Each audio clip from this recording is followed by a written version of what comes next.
சங்கதிர் சொந்தங்கள் அனைவருக்கும் வணக்கம். இது சங்கதிரின் இன்றைய முக்கிய செய்திகள். முதலில் தலைப்புச் செய்திகள். மஹிந்தவுக்கு பேரிடி செய்தி, விசாரணைக்கு அவசர அழைப்பு. முன்னாள் ஜனாதிபதி ஒருவரின் மகன் மற்றும் மனைவி கைதாகலாம். அனுரவின் பேச்சுக்கு நாமல் பதிலடி. இன்று வெளியாக உள்ள முக்கிய முடிவு, முதல் முறையாக நடைமுறைப்படுத்தவுள்ள திட்டம். எரிபொருள் விலை உயர்வு, முச்சக்கர வண்டி கட்டணத்தை உயர்த்த கோரிக்கை. ஜூலை 1 முதல் நடைமுறைக்கு வரும் புதிய VAT வரி திருத்தங்கள். வெளியான ஷாக்கிங் நியூஸ். போதைப் பொருட்களை கடத்தி வந்த 22 தேரர்கள் சரணடைந்த தொழிலதிபர். வெளியான அதிர்ச்சி தகவல். வெளிநாட்டுல நாங்க எவ்வளவுதான் கஷ்டப்பட்டு சம்பாதிச்சாலும் அந்த பணத்தை ஊருக்கு அனுப்பும் போது வர்ற சந்தோஷமே தனிதான். ஆனா அந்த பணம் சரியான நேரத்துல எந்த கட்டணமும் இல்லாம அவங்க கைக்கு போய் சேரணும் இல்லையா? அதுக்காகத்தான் நான் யூஸ் பண்றேன் TapTap Send. இது ரொம்பவே பாதுகாப்பானது மற்றும் பயன்படுத்த எளிமையானது.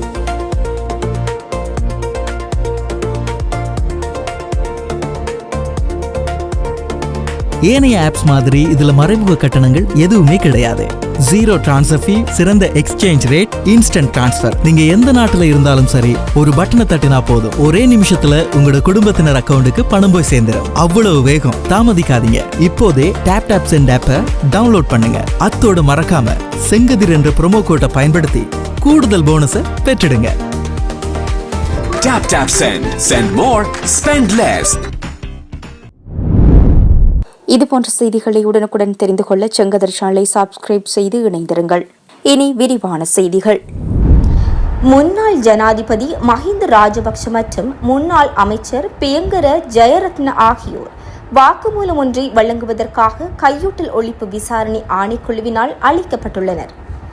இதன்படி எதிர்வரும் 12ஆம் திகதி காலை குறித்த இருவரையும் ஆணைக்குழுவில் முன்னிலையாகுமாறு அறிவிக்கப்பட்டுள்ளது. கடந்த 2013ஆம் ஆண்டில் இடம்பெற்றதாக கூறப்படும் சர்ச்சைக்குரிய ஏர்பஸ் கொடுக்கல் வாங்கல் தொடர்பான விசாரணை குறித்து வாக்குமூலம் வழங்குவதற்கே அவர்களுக்கு அழைப்பாணை விடுக்கப்பட்டுள்ளது. குறித்த கொடுக்கல் வாங்கலில் இடம்பெற்றுள்ள முறைகேடுகள் குறித்து கையூட்டல் ஒழிப்பு விசாரணை ஆணைக்குழுவினால் முன்னெடுக்கப்பட்டு வரும் விரிவான விசாரணைகளின் ஒரு கட்டமாகவே இந்த நடவடிக்கை எடுக்கப்பட்டுள்ளது. யாருடைய வழக்கை முதலில் விசாரிக்க வேண்டும் மற்றும் யாரை சிறைக்கு அனுப்ப வேண்டும் என்பதை தேசிய மக்கள் சக்தியின் பலவந்த கட்சி அலுவலகமே தீர்மானிப்பதாக ஸ்ரீலங்கா பொதுஜன பெரமுனவின் நாடாளுமன்ற உறுப்பினர் நாமல் ராஜபக்ஷ தெரிவித்துள்ளார். கலுனி விகாரையில் நேற்று நடைபெற்ற விசேட பூஜை வழிபாடுகளின் பின்னர் ஊடகங்களுக்கு கருத்து தெரிவித்த போதே அவர் மேற்கண்டவாறு கூறினார். அவர் மேலும் தெரிவிக்கையில், மேதின கூட்டங்களில் தொழிலாளர்கள் உரிமைகள் பற்றி பேசுவதற்கு பதிலாக அரசியல் எதிராளிகளை சிறைக்கு அனுப்புவது குறித்தே ஜனாதிபதியும் ஆளும் தரப்பினரும் பேசினார்கள். இவ்வாறான அச்சுறுத்தல்களுக்கு நாம் ஒருபோதும் அஞ்சப் போவதில்லை. தேசிய மக்கள் சக்தி வழங்கிய வாக்குறுதிகள் போலியானவை என்பதை மக்கள் உணர்ந்துள்ளதால் அரசு தற்போது அடக்குமுறையை கையாண்டு வருகின்றது. 323 கொள்கலன்கள் விடுவிப்பு குறித்து முறைப்பாடளித்த டான் பிரசாத் மர்மமான முறையில் கொல்லப்பட்டுள்ளார். $2.5 மில்லியன் மோசடி விவகாரத்தில் திரைசேரியின் முன்னாள் உதவி பணிப்பாளர் உயிரிழந்துள்ளமை சந்தேகத்துக்குரியது. அரசின் ஊழல் மோசடிகளை நாம் தொடர்ச்சியாக வெளிப்படுத்துவோம் என குறிப்பிட்டுள்ளார். நுவரெலியாவில் இடம்பெற்ற ஆளும் கட்சியின் மேதின கூட்டத்தில் கலந்து கொண்ட ஜனாதிபதி அனுரகுமார திசநாயக்க, இந்த வருடத்தில் பல முக்கியமான அரசியல் புள்ளிகள் சிறைக்கு செல்லவுள்ளதாகவும் மே மாதத்தில் மிக முக்கிய நீதிமன்ற தீர்ப்பு ஒன்று வெளிவரவுள்ளதாகவும், முன்னாள் ஜனாதிபதியாக இருக்கலாம், அவருடைய மனைவி, அவரது மகன், யாராக வேண்டுமானாலும் இருக்கலாம், அவர்கள் சட்டத்தின் முன் நிறுத்தப்படுவார்கள் என தெரிவித்திருந்தார். இந்த நிலையில் இலங்கை அரசியல் பரப்பில் இந்த கருத்து பாரிய சர்ச்சைகளை ஏற்படுத்தியுள்ளதுடன் பல எதிர்க்கட்சி அரசியல்வாதிகள் ஜனாதிபதியின் கருத்துக்கு பதில் வழங்கி வருகின்றமை குறிப்பிடத்தக்கது. எரிபொருள் விலை உயர்வை தொடர்ந்து முச்சக்கர வண்டி கட்டணங்களிலும் மாற்றம் செய்ய வேண்டும் என தேசிய ஒருங்கிணைந்த முச்சக்கர வண்டி சாரதிகள் மற்றும் தொழிலதிபர்கள் சங்கம் கோரிக்கை விடுத்துள்ளது. சங்கத்தின் பொதுச் செயலாளர் எல் ரோஹன் பெரேரோ தெரிவித்ததாவது, பெட்ரோல் விலை 12 ரூபாயால் உயர்ந்துள்ள நிலையில் தற்போதைய கட்டண அமைப்பு நிலைத்திருக்க முடியாது என்பதால் திருத்தம் அவசியம் என தெரிவித்துள்ளார். மேல் மாகாண வீதி பயணிகள் போக்குவரத்து அதிகார சபை தற்போது முச்சக்கர வண்டி கட்டணங்களை நிர்ணயித்து வருகின்றது. இதன் அடிப்படையில் தற்போது 2வது கிலோமீட்டருக்கு வசூலிக்கப்படும் 90 ரூபாய் கட்டணத்தை 100 ரூபாயாக உயர்த்த வேண்டும் என அவர் கோரிக்கை விடுத்துள்ளார். தற்போதைய கட்டண அமைப்பு முதல் கிலோமீட்டருக்கு 100 ரூபாயாகவும் 2வது கிலோமீட்டருக்கு 90 ரூபாயாகவும் அறவிடப்படுகின்றது. இதனை மாற்றி 2வது கிலோமீட்டரையும் 100 ரூபாயாக நிர்ணயிக்க வேண்டும் என அவர் வலியுறுத்தியுள்ளார். மேலும் முச்சக்கர வண்டி உரிமையாளர்கள் எரிபொருள் கட்டுப்பாடுகளால் கடுமையான வாழ்வாதார சிரமங்களை எதிர்கொள்கிறார்கள் என்றும் அவர் தெரிவித்துள்ளார். இதனால் எரிபொருள் ஒதுக்கீட்டை அதிகரிக்கவும் அவர் அரசாங்கத்திடம் கோரிக்கை விடுத்துள்ளார். இறக்குமதி செய்யப்படும் வாகனங்களின் விலை எதிர்வரும் காலங்களில் அதிகரிக்கப்படலாம் என இலங்கை வாகன இறக்குமதியாளர்கள் சங்கத்தின் தலைவர் பிரசாத் மானகி தெரிவித்துள்ளார். சமூக பாதுகாப்பு வரி 2.5% அதிகரிக்கப்பட்டமை மற்றும் டொலரின் பெறுமதி அதிகரித்துள்ளமையினால் வாகன விலை அதிகரிப்பு ஏற்படக்கூடும் என அவர் சுட்டிக்காட்டியுள்ளார்.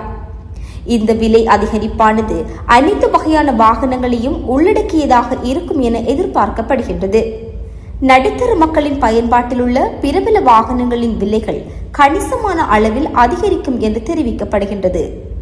அதற்கமைய கொண்டா வெசல் ரக வாகனத்தின் விலை சுமார் 3 லட்சம் ரூபாயினாலும் டொயோட்டா ரைஸ் ரக வாகனத்தின் விலை சுமார் 2.5 லட்சம் ரூபாயினாலும் அதிகரிக்கக்கூடும் என அவர் குறிப்பிட்டுள்ளார். அத்துடன் பரவலான பயன்பாட்டில் உள்ள சுசுகி வெஹன் ஆண் ரக வாகனத்தின் விலை சுமார் 1.5 லட்சம் ரூபாயினால் அதிகரிக்கப்படலாம் எனவும் இலங்கை வாகன இறக்குமதியாளர்கள் சங்கத்தின் தலைவர் பிரசாத் மானகி சுட்டிக்காட்டியுள்ளார். தாய்லாந்திலிருந்து சுமார் 110 கோடி ரூபாவுக்கும் அதிக பெறுமதியுடைய குஷ் மற்றும் ஹசிஷ் ரக போதைப் பொருட்களை கடத்தி வந்த 22 தேரர்கள் தொடர்பாக தற்போது விரிவான விசாரணைகள் நடைபெற்று வருகின்றன. கடுபத்தையில் உள்ள ரன்முத்துக்கல்ல விகாரையில் வசித்து வந்த அமிதானந்தா என்ற துறவியும் இந்த போதைப்பொருள் கடத்தல் கும்பல் தொடர்பாக கைது செய்யப்பட்டுள்ளார். அத்துருகிரியவைச் சேர்ந்த சந்திரகுமார என்ற நபரும் முன்னதாக 12 பேர் கொண்ட குழுவினர் கொண்டு வந்த போதைப்பொருள் இருப்பை ஏற்றுக்கொண்டதாக கூறப்படும் குற்றச்சாட்டின் பேரில் கைது செய்யப்பட்டுள்ளார். இந்த ஒழுங்கமைக்கப்பட்ட போதைப்பொருள் கடத்தல் கும்பலுக்கும் அது தொடர்பான வெளிநாட்டு பயணத்திற்கும் நிதியுதவி அளித்ததாக சந்தேகிக்கப்படும் ஒரு முஸ்லிம் தொழிலதிபரை போலீஸ் போதைப்பொருள் தடுப்பு பிரிவு கைது செய்துள்ளது. அவரை கைது செய்வதற்காக போதைப்பொருள் தடுப்பு பிரிவு ஒரு நடவடிக்கையை தொடங்கியிருந்த நிலையில் அவர் ஒரு சட்டத்திரணி மூலம் சரணடைந்துள்ளார். அவர் விசாரணைக்கு உதவும் நோக்கத்தில் அல்லாமல் விசாரணை தீவிரப்படுத்தப்பட்டதன் காரணமாகவே தானாக முன்வந்து சரணடைந்துள்ளார் என்று சந்தேகிக்கப்படுகின்றது. போலீசாருக்கு தற்போது கிடைத்துள்ள தகவல்களின்படி அவர் இந்த பயணத்துக்கு திட்டமிட்டு அதற்கான செலவுகளையும் செய்துள்ளார். மேலும் அவரது வங்கிக் கணக்கில் ரூபாய் 5 மில்லியன் இருப்பதையும் புலனாய்வாளர்கள் கண்டறிந்துள்ளனர். இருப்பினும் அந்த பணத்தை அவர் எவ்வாறு சம்பாதித்தார் என்பது குறித்து ஆதாரங்களை அந்த தொழிலதிபர் இன்னும் சமர்ப்பிக்கவில்லை. நிக்கி என்ற பெயருடைய ஒரு பிரித்தானிய நாட்டவரும் இந்த போதைப்பொருள் வலையமைப்பின் பின்னணியில் இருப்பதாக பாதுகாப்பு படைக்கு தகவல் கிடைத்துள்ளது. முன்னதாக 5 கிலோகிராம் கஞ்சாவுடன் கைது செய்யப்பட்ட இந்த வெளிநாட்டவர் தற்போது இலங்கையில் தங்கியிருப்பது தெரியவந்துள்ளது. அதன்படி காவலில் உள்ள முஸ்லிம் தொழிலதிபருக்கும் பிரித்தானிய நாட்டவருக்கும் இடையே ஏதேனும் தொடர்பு உள்ளதா என்பது குறித்து போலீஸ் போதைப்பொருள் தடுப்பு பிரிவு மேலும் விசாரித்து வருகின்றது. வெளிநாட்டுல நாங்க எவ்வளவுதான் கஷ்டப்பட்டு சம்பாதிச்சாலும் அந்த பணத்தை ஊருக்கு அனுப்பும் போது வர்ற சந்தோஷமே தனிதான். ஆனா அந்த பணம் சரியான நேரத்துல எந்த கட்டணமும் இல்லாம அவங்க கைக்கு போய் சேரணும் இல்லையா? அதுக்காகத்தான் நான் யூஸ் பண்றேன் டேப் சென்ட். இது ரொம்பவே பாதுகாப்பானது மற்றும் பயன்படுத்த எளிமையானது.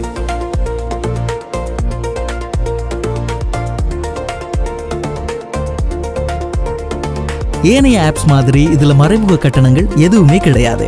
ஜீரோ டிரான்ஸ்ஃபர் ஃபீ, சிறந்த எக்ஸ்சேஞ்ச் ரேட், இன்ஸ்டன்ட் டிரான்ஸ்ஃபர். நீங்க எந்த நாட்டுல இருந்தாலும் சரி, ஒரு பட்டனை தட்டினா போதும், ஒரே நிமிஷத்துல உங்களோட குடும்பத்தினர் அக்கவுண்டுக்கு பணம் போய் சேர்ந்துடும். அவ்வளவு வேகம். தாமதிக்காதீங்க, இப்போதே டேப் சென்ட் ஆப்பை டவுன்லோட் பண்ணுங்க. அத்தோடு மறக்காம செங்கதிர் என்ற ப்ரோமோ கோட்டை பயன்படுத்தி கூடுதல் போனஸை பெற்றிடுங்க. Tap Send. Send more, spend less. இதனூடாக உங்கள் விளம்பரங்களை சரியான வாடிக்கையாளர்களிடம் கொண்டு சேர்க்கின்றோம். இன்றே இணையுங்கள். மின்னஞ்சல் முகவரி KATHIR606@gmail.com. உங்களின் அடுத்த வெற்றிகரமான விளம்பர பயணத்தை இன்றே தொடங்குவோம். ஜூலை மாதம் 1ஆம் தேதி முதல் நடைமுறைக்கு வரும் வகையில் திருத்தப்பட்ட பெறுமதி சேர்க்கப்பட்ட வரி தொடர்பான வர்த்தமானி அறிவித்தல் வெளியிடப்பட்டுள்ளது. நிதி திட்டமிடல் மற்றும் பொருளாதார அபிவிருத்தி அமைச்சு இதனை வெளியிட்டுள்ளது. இதன்படி ஜூலை 1 முதல் மின்னணு தளங்கள் மூலம் வழங்கப்படும் சேவைகளுக்கு VAT வரி அறவிடப்படும். இதற்காக டிஜிட்டல் சேவைகள் மீதான வரிப்பதிவு மற்றும் கொடுப்பனவுக்கான ஏற்பாடுகள் செய்யப்பட்டுள்ளதுடன் பிரதான சட்டத்தின் 10வது பிரிவின் கீழ் வரிப்பதிவிற்கான வரம்பு குறைக்கப்பட்டுள்ளது. இதன்படி வரி விதிக்கத்தக்க காலப்பகுதியின் முடிவில் இலங்கைக்குள் பொருள்கள் அல்லது சேவையின் விநியோகத்தின் மொத்த மதிப்பு 9 மில்லியன் ரூபாயை தாண்டி இருந்தால் அந்த நபர் வரிக்காக பதிவு செய்யப்பட வேண்டும் என அறிவிக்கப்பட்டுள்ளது. அதேபோல் நிதி சேவைகள் மீதான VAT வரி வீதத்தை தற்போதுள்ள 18% இருந்து 20.5% அதிகரிப்பதற்கு முன்மொழியப்பட்டுள்ளது. தமிழ்நாட்டில் நடைபெற்ற சட்டமன்ற தேர்தலுக்கான வாக்குப்பதிவு கடந்த ஏப்ரல் 23ஆம் தேதி அமைதியாக நிறைவடைந்த நிலையில் அதன் வாக்கு எண்ணிக்கை இன்று நடைபெற உள்ளது. மாநிலம் முழுவதும் மக்கள் தீர்ப்பு என்னவாக இருக்கும் என்ற எதிர்பார்ப்பு உச்சத்தில் உள்ளது. மொத்தம் 234 தொகுதிகளில் பதிவான வாக்குகள் தமிழகம் முழுவதும் அமைக்கப்பட்டுள்ள 62 வாக்கு எண்ணும் மையங்களில் பாதுகாப்பாக வைக்கப்பட்டுள்ளது. 4 முனை போட்டி இந்த தேர்தலில் திமுக தலைமையிலான மதச்சார்பற்ற முற்போக்கு கூட்டணி, அதிமுக தலைமையிலான தேசிய ஜனநாயக கூட்டணி, நாம் தமிழர் கட்சி மற்றும் நடிகர் விஜய் தொடங்கிய தமிழக வெற்றி கழகம் ஆகியவை போட்டியிட்டன.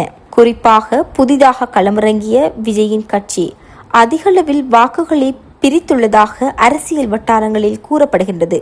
இதனால் இறுதி முடிவுகளை துல்லியமாக கணிக்க சவால்கள் ஏற்பட்டுள்ளதாக நிபுணர்கள் மதிப்பிடுகின்றனர். திமுக மீண்டும் ஆட்சியை பிடிக்குமா, அதிமுக பாஜக கூட்டணி வெற்றி பெறுமா அல்லது விஜய் முக்கிய அரசியல் சக்தியாக உருவெடுப்பாரா என்பது இன்றைய முடிவுகள் மூலம் தெளிவாகும். வாக்கு எண்ணிக்கையை முன்னிட்டு தமிழகம் முழுவதும் பலத்த பாதுகாப்பு ஏற்பாடுகள் செய்யப்பட்டுள்ளன. இத்துடன் செங்கதிரின் இன்றைய நாளுக்கான பிரதான செய்திகள் நிறைவு பெறுகின்றன. எமது அடுத்த பிரதான செய்திகளை நாளை எதிர்பாருங்கள்.